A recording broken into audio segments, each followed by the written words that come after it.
Chapter 8. Troll. Root leaned forward, roaring into the microphone. Mulch, what's happening? What's your status? Foley keyboard furiously. We've lost audio. Motion, too.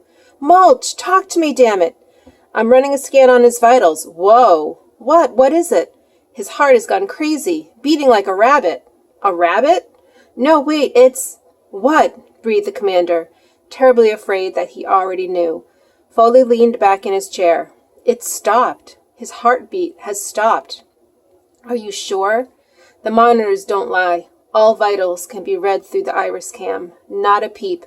He's gone. Root couldn't believe it. Mulch Diggums was one of life's constants. Gone? It couldn't be true. He did it too, you know, Foley. Recovered a copy of the book, no less, and he was alive. Foley's wide brow creased for an instant. It's just that... What? Said Root, suspicion aroused. Well, for a moment there, just before the end, his heart rate seemed abnormally fast. Maybe it was a malfunction. The centaur was unconvinced. I doubt it. My bugs don't have bugs. What other explanation could there be? You still have visuals, don't you? Yep. Through dead eyes. No doubt about it. Not a spark of electricity in that brain. The camera is running on its own battery. Well, that's it then. No other explanation. Foley nodded. It would seem that way. Unless... No, it's too fantastic. This is Mulch Diggums we're talking about here. Too fantastic. Foley opened his mouth to voice his incredible theory, but before he could speak, the shuttle's bay door slid open. We have him, said a triumphant voice. Yes, agreed a second. Fowl has made a mistake. Root swiveled on his the so-called behavioral analysts. Oh, we finally decided to earn our retainers, have we? But united by excitement, the professors were not so easily intimidated. Cumulus even had the temerity to wave Root's sarcasm aside. This more than anything else made the commander sit up and take notice. Argon brushed past Foley, pressing a laser disc into the console's player. Artemis Fowl's face appeared, as seen through Root's iris cam. We'll be in touch, said the commander's recorded voice. Don't worry, I'll see myself out. Fowl's face disappeared momentarily as he rose from his chair. Root lifted his gaze in time for the next chilling statement. You do that, but remember this. None of your race has permission to enter here while I'm alive. Argon pressed the button triumphantly. There, you see? Root's complexion lost any final traces of pallor. There? Hey! Cumulus tutted, as one would at a slow child. A mistake, in retrospect. The commander had him by the pointy beard in under a second. Now, he said, his voice deceptively calm, pretend we're pushed for time here and just explain it to me without any attitude or comments. The human said we couldn't enter while he squeaked Cumulus. So, Argon took up the account. So, if we can't go in while he's alive... Root drew a sharp breath. Then we go in when he's dead. Cumulus and Argon beamed. Exactly, they said in perfect unison. Root scratched his chin. I don't know. We're on shaky ground here, legally. Not at all, argued Cumulus. It's elementary grammar. The human specifically stated that entry was forbidden as long as he was alive. That's tantamount to an invitation when he's dead. The commander wasn't convinced. The invitation is implied at best. No, interrupted Foley. They're right. It's a strong case. Once Fowl is dead, the door is wide open. He said it himself. Maybe. Maybe nothing, blurted Foley. For heaven's sake, Julius, how much more do you need? We have a crisis here, in case you hadn't noticed. Root nodded slowly. 1, you're right. 2, I'm going to run with it. 3, well done, you two. And 4, you ever call me Julius again, Foley, you'll be eating your own hooves. Now get me a line to the council. I need to get approval for that gold. Right away, Commander Root, your worship, Foley grinned, letting the hoof-eating comment slide for Holly's sake. So we send in the gold, muttered Root, thinking aloud. They send Holly out. We blue-rinse the place and stroll in to reclaim the ransom. Simple. So simple it's brilliant, enthused Argon. Quite a coup for our profession, wouldn't you say, Dr. Cumulus? Cumulus's head was spinning with possibilities. Lecture tours, book deals. Why, the movie rights alone will be worth a fortune. Let those sociologists stuff this in their collective pipe. Puts the kibosh on the deprivation breeds antisocial behavior chestnut. This Fowl character was never gone hungry in his life. There's more than one kind of hunger, noted Argonne. Very true. Hunger to succeed. Hunger to dominate. Hunger to... Root snapped. Get out! Get out before I strangle the pair of you, and if I ever hear a word of this repeated on an afternoon talk show, I'll know where it came from. The consultants retreated warily, resolved not to call their agents until they were out of earshot. I don't know if the council will go for this, admitted Root when they departed. It's a lot of gold. Foley looked up from the council. How much exactly? The commander slid a piece of paper across the console. That much. That is a lot, Foley whistled. A ton. Small, unmarked ingots. 24-carat only. Well, at least it's a nice round weight. Very comforting. I'll be sure to mention that to the council. Have you got that line yet? The centaur grunted. A negative grunt. Very brazen, really, grunting at a superior officer. Root didn't have the energy to discipline him, but he made a mental note. When this is over, Doc Foley's pay for a few decades. He rubbed his eyes exhaustedly. Time lag was beginning to set in. Even though his brain wouldn't let him sleep because he'd been awake when the time stop was initiated, his body was crying out for rest. He rose from the chair, swinging the door wide to let in some air. Stale. Time stop air. Not even molecules could escape the time field. Much boy. There was activity by the portal, lots of it. A swarm of troops gathered around a hover cage. Cudgeon stood at the head of the procession, and the entire bunch was heading this way. Root stepped down to meet them. What's this? He inquired, none too pleasantly. A circus? Cudgeon's face was pale, but determined. No, Julius, it's the end of the circus. Root nodded. I see. And these are the clowns? Foley's head poked through the doorway. Pardon me for interrupting your extended circus metaphor, but what the hell is that? Yes, Lieutenant, said Root, nodding at the floating hover cage. What the hell is that? Cudgeon bolstered his courage with a few deep breaths. I've taken a leaf from your book, Julius. Is that a fact? Yes, it is. You opted to send in a lapsed creature, so now I'm going to. Root smiled dangerously. You don't opt to do anything, Lieutenant, not without my say-so. Cudgeon took an unconscious step backward. I've been to the council, Julius. I have their full backing. The commander turned to Foley. Is this true? Apparently, it just came through on the outside line. This is Cudgeon's party now. He told the council about the ransom demand and you springing Mr. Diggums. You know what the elders are like when it comes to parting with gold. Root folded his arms. People told me about you, Cudgeon. They said you'd stab me in the back. I didn't believe them. I was a fool. This is not about us, Julius. It's about the mission. What's inside this cage is our best chance of success. So what's in the cage? No, don't tell me. The only other non-magical creature in the lower elements, and the first troll we've managed to take alive in over a century. Exactly, the perfect creature to flush out our adversary. Root's cheeks glowed with the effort of restraining his anger. I don't believe you're even considering this. Face it, Julius, it's the same basic idea as yours. No, it isn't. Mulch Diggums made his own choices. He knew the risks. Diggums is dead? Root rubbed his eyes again. Yes, it would seem so. A cave-in. That just proves I'm right. A troll won't be so easily dispatched. It's a dumb animal, for heaven's sake. How can a troll follow instructions? Cudgeon smiled, newborn confidence peeping through his apprehension. What instructions? We just point it at the house and get out of the way. I guarantee you those humans will be begging us to come in and rescue them. And what about my officer? We'll have the troll back under lock and key long before Captain Short is in any danger. You can guarantee that, can you? Cudgeon paused. That's a chance the council is willing to take. Politics, spat Root. This is all politics to you, Cudgeon. A nice feather in your cap on the way to council seat. You make me sick. Be that as it may, we are proceeding with this strategy. The council have appointed me acting commander, so if you can't put your personal history aside, get the hell out of my way. Root stepped aside. Don't worry, Commander. I don't want anything to do with this butchery. The credit is all yours. Cudgeon put his best sincere face. Julius, despite what you think, I have only the interests of the people at heart. One person in particular, snorted Root. Cudgeon decided to go for the high moral ground. I don't have to stand here listening to this. Every second talking to you is a second wasted.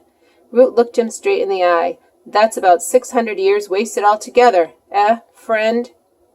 Cudgeon didn't answer. What could he say? Ambition had a price, and that price was friendship. Cudgeon turned to his squad, a group of hand-picked sprites loyal only to him. Get the hover cage over to the avenue. We don't green-light until I give the word. He brushed past Root, eyes looking anywhere except at his erstwhile friend. Foley wouldn't let him go without a comment. Hey, Cudgeon. The acting commander couldn't tolerate that tone, not on his first day. You watch your mouth, Foley. No one is indispensable. The centaur chuckled. Very true. That's the thing about politics. You get one shot. Cudgeon was semi-interested in spite of himself. I know if it was me, continued Foley, and I had one chance, just one chance to book my behind a seat on that council, I certainly wouldn't entrust my future to a troll. And suddenly Cudgeon's newfound confidence evaporated, replaced by a shiny pallor. He wiped his brow, hurrying after the departing hover cage. See you tomorrow, Foley called after him. You'll be taking out my trash. Root laughed, possibly the first time one of Foley's comments had amused him.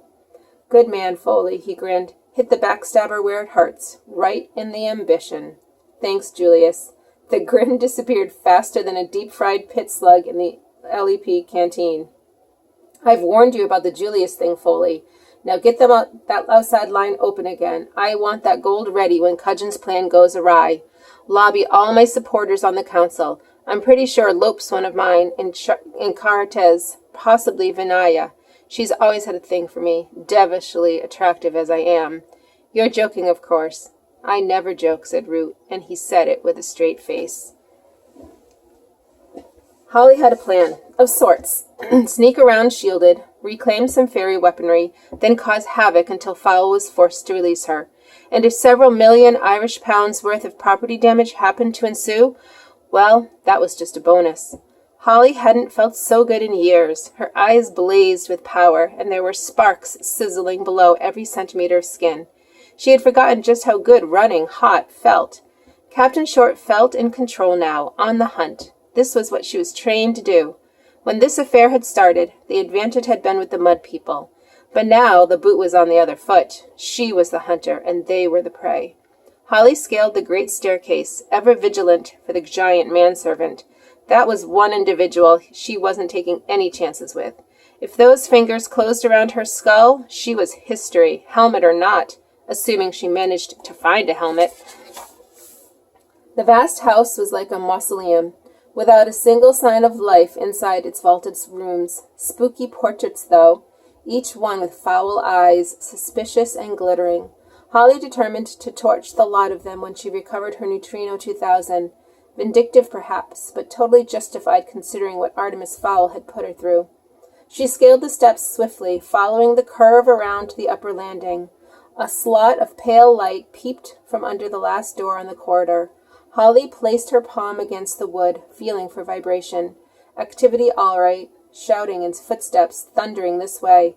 Holly jumped back, flattening herself against the velveteen wallpaper. Not a moment too soon. A hulking shape burst through the doorway and hurtled down the corridor, leaving a maelstrom of air currents in his wake. "Juliet!" he shouted, his sister's name hanging in the air long after he had disappeared down the stairs. Don't worry, Butler, thought Holly. She's having the time of her life, glued to WrestleMania. But the open door presented a welcome opportunity. She slipped through before the mechanical arm could close it again. Artemis Fowl was awaiting, anti-shield filters cobbled onto his sunglasses. "Good evening, Captain Short," he began, confidence apparently intact. "At the risk of sounding cliched, I've been expecting you." Holly didn't respond, didn't even look her jailer in the eye. Instead, she utilized her training to scan the room, her gaze resting briefly on each surface. "You are, of course, still bound by the promises made earlier tonight." But Holly wasn't listening. She was sprinting toward a stainless steel workbench bolted to the far wall. "So basically, our situation hasn't changed. You are still my hostage." Yeah, muttered Holly, running her fingers over the rows of confiscated retrieval equipment. She selected a stealth-coated helmet, slipping it over her pointed ears. The pneumatic pads pumped to cradle her crown. She was safe now. Any further commands given by Fowl meant nothing through the reflective visor. A wire mic slotted down automatically. Contact was immediate. On revolving frequencies. Broadcasting on revolving frequencies. Holly, if you can hear me, take cover. Holly recognized Foley's voice, something familiar in a crazy situation. Repeat, take cover. Cudgeon is sending in something I should know, said Artemis. Quiet, hissed Holly, worried by the tone of Foley's usually flippant voice. I say again, they are sending in a troll to secure your release. Holly started. Cudgeon was calling the shots now, not good news at all. Fowl interrupted again. It's not polite, you know, ignoring your host. Holly snarled. Enough is enough. She pulled back her fist, fingers curled in a tight bunch. Artemis didn't flinch. Why would he? Butler always intervened before punches landed. But then something caught his eye, a large figure running down the stairway on the first-floor monitor. It was Butler. That's right, rich boy, said Holly nastily. You're on your own this time. And before Artemis's eyes had time to widen, Holly put an extra few pounds of spring in her elbow and whacked her abductor right on the nose. Oof, he said, collapsing onto his rear end. Oh, yes, that felt good. Holly focused on the voice buzzing in her ear. We've been feeding a loop to the outside camera so the humans won't see anything coming up the avenue, but it's on the way, trust me. Foley, come in. Holly, is that you? The one and only. Foley, there is no loop. I can see everything that's going on around here. The cunning little... He must have rebooted the system. The avenue was a hive of fairy activity. Cudgeon was there, haughtily directing his team of sprites, and in the center of the melee stood a 16-foot-tall hover cage, floating on a cushion of air. The cage was directly before the manor door, and the techies were securing a concussor seal to the surrounding wall. When activated, several alloy rods in the seal's collar would be detonated simultaneously, effectively disintegrating the door. When the dust settled, the troll would have only one place to go, into the manor. Holly checked the other monitors. Butler had managed to drag Juliet from the cell. They had ascended from the cellar level and were just crossing the lobby, right in the line of fire. D'Arvit, she swore, crossing to the work surface. Artemis propped on his elbows. You hit me, he said in disbelief. Holly strapped on a set of hummingbirds. That's right, Fowl, and there's plenty more where that came from, so stay right where you are if you know what's good for you. For once in his life, Artemis realized that he didn't have a snappy answer. He opened his mouth, waiting for his brain to supply the customary pithy comeback, but nothing arrived. Holly slipped the Neutrino 2000 into its holster. That's right, mud boy, playtime's over. Time for the professionals to take over. If you're a good boy, I'll buy you a lollipop when I come back. And when Holly was long gone, soaring beneath the hallway's ancient oak beams, Artemis said, I don't like lollipops. It was a woefully inadequate response, and Artemis was instantly appalled with himself. Pathetic, really. I don't like lollipops. No self-respecting criminal mastermind would be caught dead even using the word lollipops. He really would have to put together a database of witty responses for occasions such as this. It was quite possible that Artemis would have sat like that for some time, totally detached from the situation at hand, had not the front door imploded, shaking the manor to its foundations. A thing like that is enough to knock the daydreams from anyone's head. A sprite alighted before Acting Commander Cudgeon. The collar is in place, sir. Cudgeon nodded. Are you sure it's tight, Captain? I don't want that troll coming out the wrong way. Tighter than a goblet's wallet. There's not a bubble of air getting through that seal. Tighter and stink worms. Very well, Captain, interrupted Cudgeon hurriedly, before the sprite could complete his graphic analogy. Beside them, the hover cage shook violently, almost toppling the container from its air cushion. We better blow that sucker, Commander. If we don't let him out of there soon, my boys are going to spend the next week scraping. Fine, Captain, fine. Blow it for goodness sake. Cudgeon hurried behind the blast shield, scribbling a note on his palm-top screen.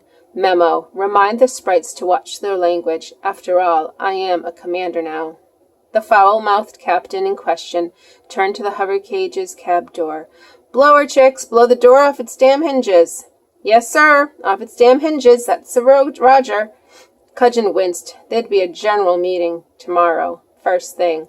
By then he'd have the commander's icon on his lapel. Even a sprite might be less likely to curse with the triple acorn logo winking in his face.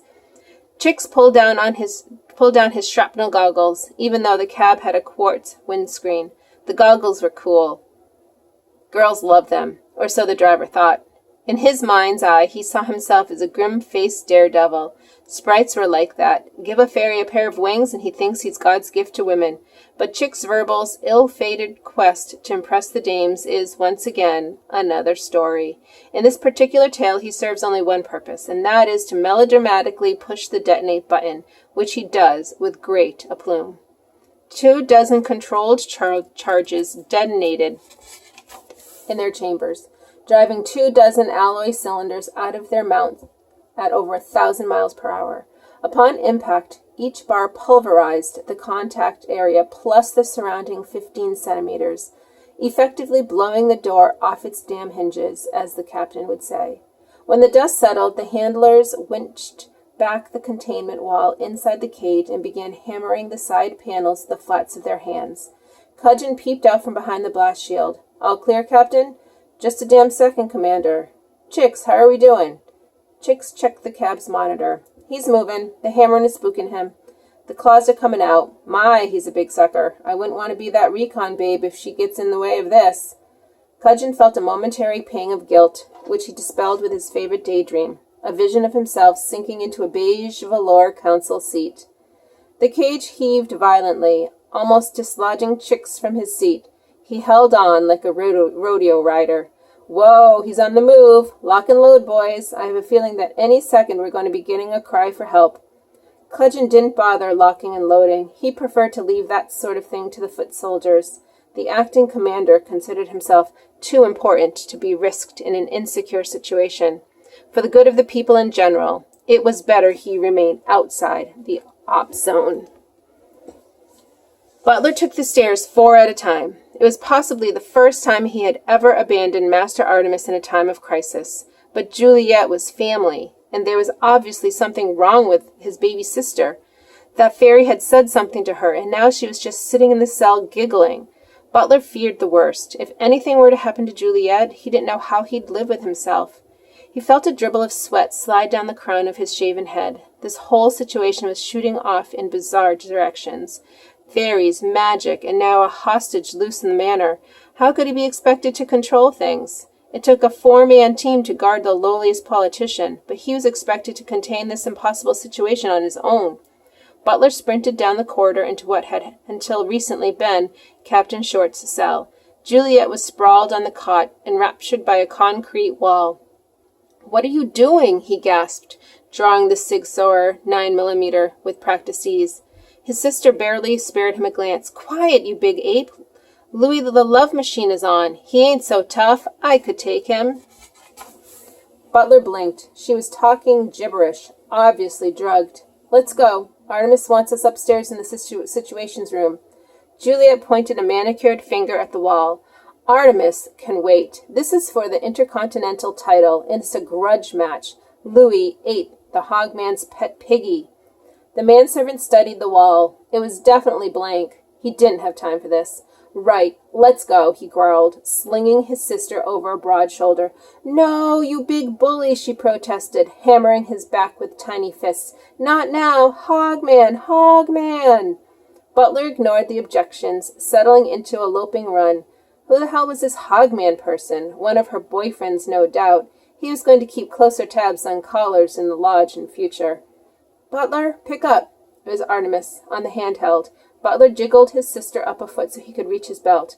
"Lollipops," barked his employer. "Say again? I thought you said, get out of there. Take cover, take cover." Take cover? The military term didn't sound right coming out of Master Artemis's mouth, like a diamond ring in a lucky bag. Take cover? "Yes, Butler, cover. I thought speaking in primal terms would be the quickest route to your cognitive functions. Obviously, I was mistaken." That was more like it. Butler scanned the hall for a nook to duck into. Not much choice. The only shelter was provided by the suits of medieval armor, punctuating the walls. The manservant ducked into the alcove behind a 14th-century knight, complete with lance and mace. Juliet tapped the breastplate. You think you're mean? I could take you with one hand. Quiet, hissed Butler. He held his breath and listened.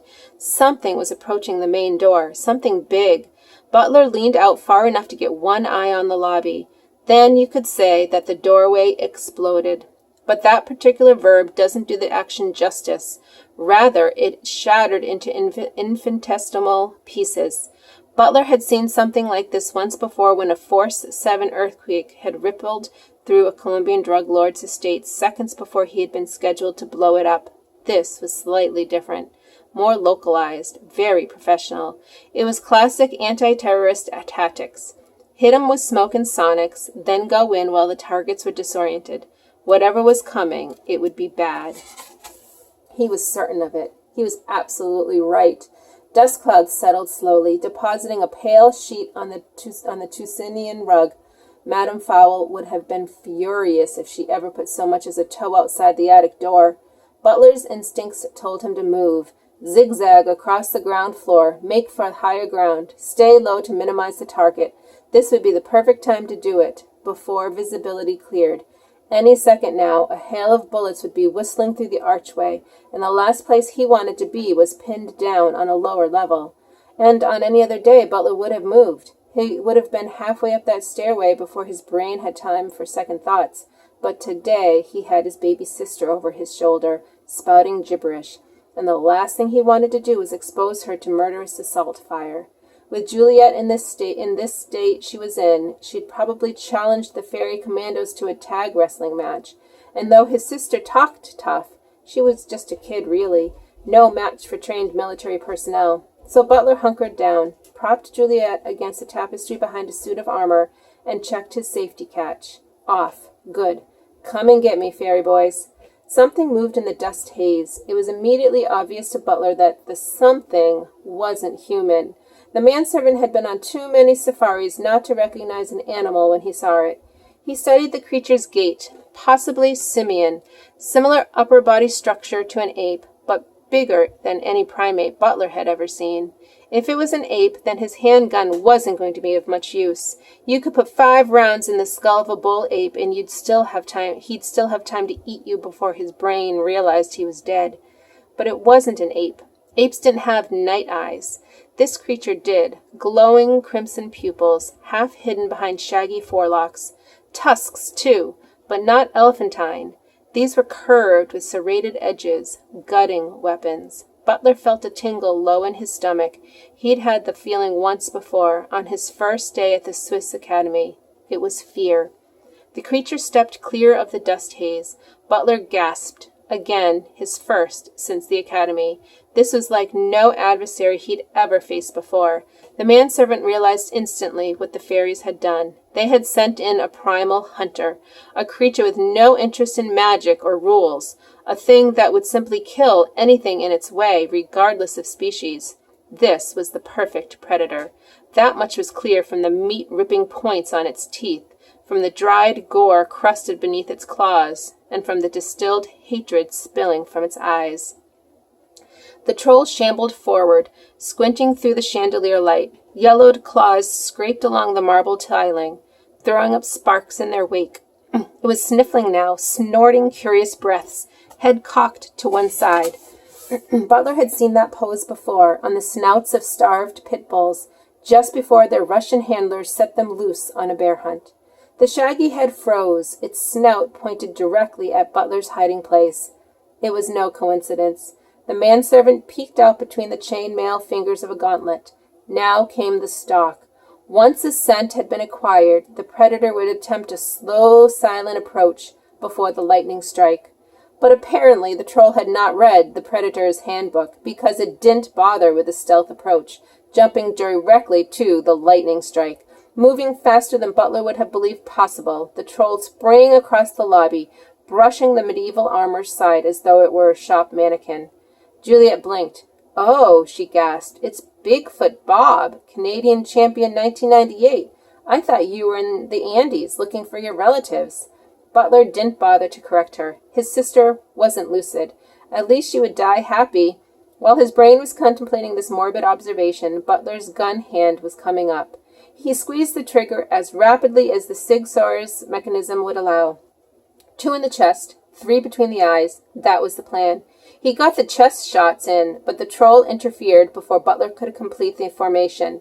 The interference took the form of scything tusks that ducked below Butler's guard. They coiled around his trunk, slicing through his Kevlar reinforced jacket like a razor through rice paper. Butler felt a cold pain as the serrated ivory pierced his chest. He knew immediately that the wound was fatal. His breath came hard. There was a lung gone, and gouts of blood were matting the troll's fur. His blood. No one could lose that amount and live. Nevertheless, the pain was instantly replaced by a curious euphoria, some form of natural anesthetic injected through channels in the beast's tusks, more dangerous than the deadliest poison. In minutes, Butler would not only stop struggling, but go giggling to his grave. The manservant fought against the narcotics in his system, struggling furiously in the troll's grip, but it was no use. His fight was over almost before it had begun. The troll grunted, flipping the limp human body over his head. Butler's burly frame collided with the wall at a speed human bones would never meant to withstand. The bricks cracked from floor to ceiling. Butler's spine went too. Now, even if the blood loss didn't get him, paralysis would. Juliet was still enthralled by the mesmer.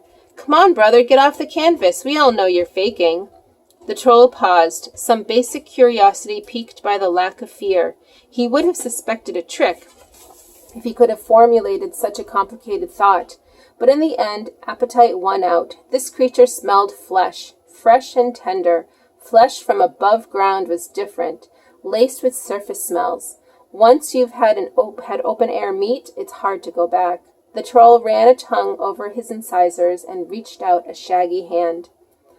Holly tucked the hummingbirds close to her torso, dropping into a controlled dive. She skimmed the banisters, emerging into the portico below a stained-glass dome. The time-stop light filtered unnaturally, splitting into thick azure shafts. Light, thought Holly. The helmet high beams worked before. There was no reason why they wouldn't work again. It was too late for the male. He was a bag of broken bones. But the female, she still had a few seconds left before the troll split her open. Holly spiraled down through the faux light, searching her helmet console for the Sonics button. Sonics was generally used on canines, but in this case it might provide a moment's distraction, enough to get her to ground level. The troll was reaching in toward Juliet underhand. It was a move generally reserved for the defenseless. The claws would curl in below the ribs, rupturing the heart. Minimum damage to the flesh and no last-minute tension to toughen the meat. Holly activated her sonics and nothing happened. Not good. Generally, your average troll would be at the very least irritated by the ultra-high frequency tone. But this particular beast didn't even shake his shaggy head. There were a couple of possibilities. 1, the helmet was malfunctioning.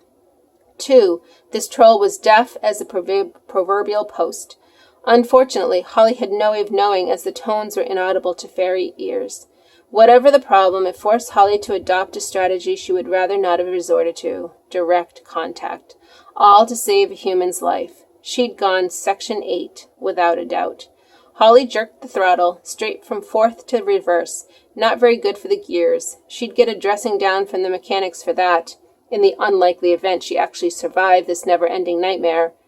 The effect of this gear crunching was to flip her around in midair so that her boot heels were pointed directly at the troll's head.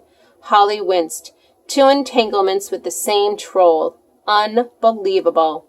Her heels caught the beast square on the crown of its head. At that speed, there was at least half a ton of G-force behind the contact. Only the reinforced ribbing in her suit prevented Holly's leg bones from shattering. Even so, she heard her knee pop. The pain clawed its way to her forehead, ruined her recovery maneuver, too. Instead of propelling herself to a safe altitude, Holly crumbled onto the troll's back, becoming instantly entangled in the ropey fur. The troll was suitably annoyed. Not only had something distracted it from dinner, but now that something was nestled in its fur along with the cleaner slugs. The beast straightened, reaching a clawed hand over its own shoulder. The curved nails raked Holly's helmet, scoring parallel grooves in the alloy.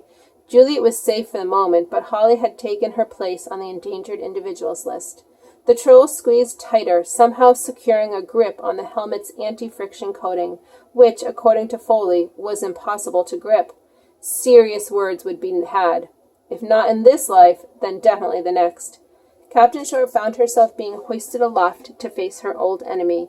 Holly struggled to concentrate through the pain and confusion. Her leg was swinging like a pendulum, and the troll's breath was breaking over her face in rancid waves. There had been a plan, hadn't there? Surely she didn't fly down here just to curl up and die. There must have been a strategy. All those years in the academy must have taught her something. Whatever her plan had been, it floated just out of reach, somewhere between pain and shock. Out of reach. The lights, Holly.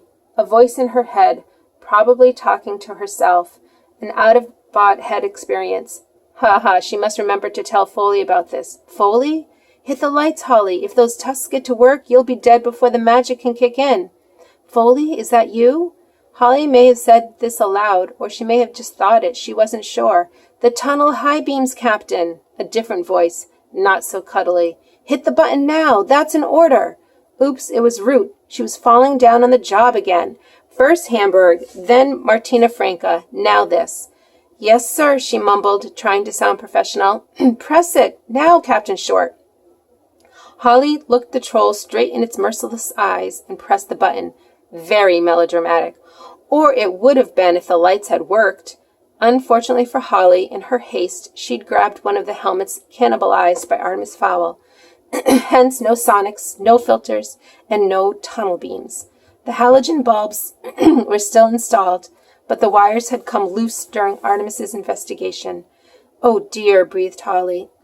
Oh dear, barked Root. What's that supposed to mean?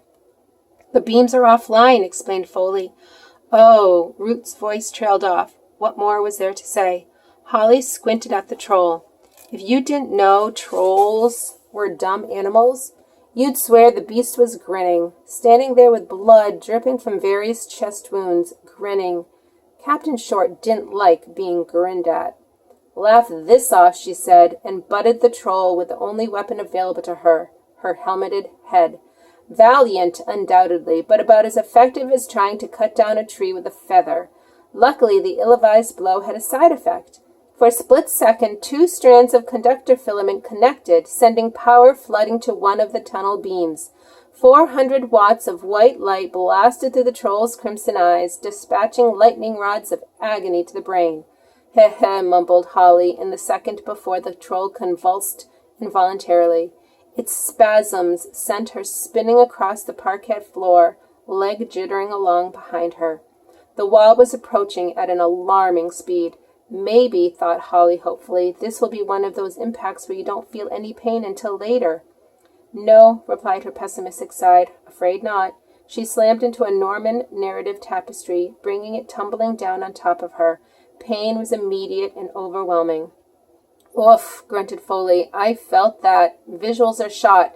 Pain sensors went right off the scale. Your lungs are busted, Captain. We're going to lose you for a while. But don't worry, Holly. Your magic should be kicking in already.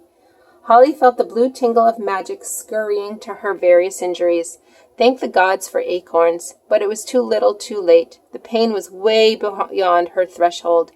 Just before unconsciousness claimed her, Holly's hand flopped from beneath the tapestry. It landed on Butler's arm, touching the bare skin. Amazingly, the human wasn't dead. A dogged pulse forced the blood through smashed limbs. Heal, thought Holly, and the magic scurried down her fingers. The troll faced a dilemma. Which female to eat first? Choices. This decision was not made any easier by the lingering agony buzzing around its shaggy head, or the cluster of bullets lodged in the fatty chest tissue. Eventually it settled on the surface dweller, soft human meat, no dense fairy muscle to chew through. The beast squatted low, tilting the girl's chin with one yellowed talon. A pulsing jugular looped lazily down the length of her neck. The heart or the neck? The troll wondered. The neck. It was closer. It turned the talon sideways so that the edge pressed against soft human flesh. One sharp swipe, and the girl's own heartbeat would drive the blood from her body. Butler woke up, which was a surprise in itself. He knew immediately that he was alive because of the searing pain permeating every cubic centimeter of his body. This was not good. Alive he may have been, but considering the fact that his neck had a 180 twist on it, he'd never so much as walk the dog again, not to mention rescue his sister. The manservant twiddled his fingers. Hurt like hell, but at least there was movement. It was amazing that he had any motor functions at all, considering the trauma his spinal column had suffered. His toes seemed all right, too, but that could have been phantom response, given that he couldn't actually see them. The bleeding from his chest wound appeared to have stopped, and he was thinking straight. All in all, he was in much better shape than he had any right to be. What in heaven's name was going on here? Butler noticed something. There were blue sparks dancing along his torso. He must be hallucinating, creating pleasant images to distract himself from the inevitable. A very realistic hallucination, it must be said. The sparks conjugated at trauma points, sinking into the skin. Butler shuddered. This was no hallucination. Something extraordinary was happening here. Magical. Magic? That rang a bell in his recently reassembled cranium. Fairy magic. Something was healing his wounds. He twisted his head, wincing at the grate of sliding vertebrae. There was a hand resting on his forearm. Sparks flowed from the slim elfin fingers, intuitively targeting bruises, breaks, or ruptures. There were lots of injuries to be dealt with, but the tiny sparks handled it all quickly and effectively, like any army of mystical beavers repairing storm damage. Butler could actually feel his bones knitting, and the blood retreating from semi-congealed scabs. His head twisted involuntarily as his vertebrae slid into their niches, and strength returned in a rush as magic reproduced the 3 liters of blood lost through his chest wound. Butler jumped to his feet. Actually jumped. He was himself again. No, it was more than that. He was as strong as he had ever been, strong enough to have another crack at that beast hunkered over his baby sister. He felt his rejuvenated heart speed up like the stroke of an outboard motor. Calm, Butler told himself. Passion is the enemy of efficiency. But calm or no, the situation was desperate. This beast had already effectively killed him once, and this time he didn't even have the Sig Sauer. His own skills aside, it would be nice to have a weapon, something with a bit of weight to it. His boot clanked on a metallic object. Butler glanced down at the debris strewn in the troll's wake. Perfect. There was nothing but snow on the view screen. Come on, urged Root. Hurry up. Foley elbowed past his superior. Maybe if you didn't insist on blocking all the circuit boards. Root shuffled out of the way grudgingly. In his mind, it was the circuit board's fault for being behind him. The centaur's head disappeared into an access panel. Anything? Nothing, just interference. Root slapped the screen. Not a good idea. First, because there was not one chance in a million that it could actually help, and second, because plasma screens grow extremely hot after prolonged use. Jarvit! Don't touch that screen, by the way. Oh, ha, we have time for jokes now, do we? No, actually. Anything? The snow settled into recognizable shapes. That's it. Hold it there. We've got a signal. I've activated the secondary camera. Plain old video, I'm afraid, but it'll have to do. Root didn't comment. He was watching the screen. This must be a movie. It couldn't be real life. So what's going on in there? Anything interesting? Root tried to answer, but his soldier's vocabulary just didn't have the superlatives. What? What is it? The commander made an attempt. It's the human. I've never... Oh, forget it, Foley. You're going to have to see this for yourself. Holly watched the entire episode through a gap in the tapestry folds. If she hadn't seen it, she wouldn't have believed it. In fact, it wasn't until she reviewed the video for her report that she was certain the whole thing wasn't hallucination brought on by a near-death experience. As it was, the video sequence became something of a legend, initially doing the rounds on the amateur home movies cable shows and ending up on the LEP Academy hand-to-hand curriculum. The human, Butler, was strapping on a medieval suit of armor. Incredible as it seemed, he apparently intended going toe-to-toe with a troll. Holly tried to warn him, tried to make some sound, but the magic hadn't yet reinflated her crushed lungs. Butler closed his visor, hefting a vicious mace. Now, he grunted through the grill, I'll show you what happens when someone lays a hand on my sister. The human twirled the mace as though it were a cheerleader's baton, ramming it home between the troll's shoulder blades. A blow like that, while not fatal, certainly distracted the troll from its intended victim. Butler planted his foot just above the creature's haunches and tugged the weapon free. It relinquished its grip with a sickly sucking sound. He skipped backward, settled into a defensive stance. The troll rounded on him, all 10 talons sliding out to their full extent. Drops of venom glistened from the tips of each tusk. Playtime was over, but there would be no lightning strike this time. The beast was wary. It had been hurt. This latest attacker would be afforded the same respect as another male of his species. As far as the troll was concerned, his territory wasn't being encroached on, and there was only one way of solving a dispute of this nature, the same way that trolls solved every dispute. "I must warn you," said Butler, straight-faced. "I am armed and prepared to use deadly force if necessary." Holly would have groaned if she could. Banter, the humans trying to engage a troll in macho repartee. Then Captain Short realized her mistake. The words weren't important. It was the tone he employed. Calm, soothing, like a trainer with a spooked unicorn.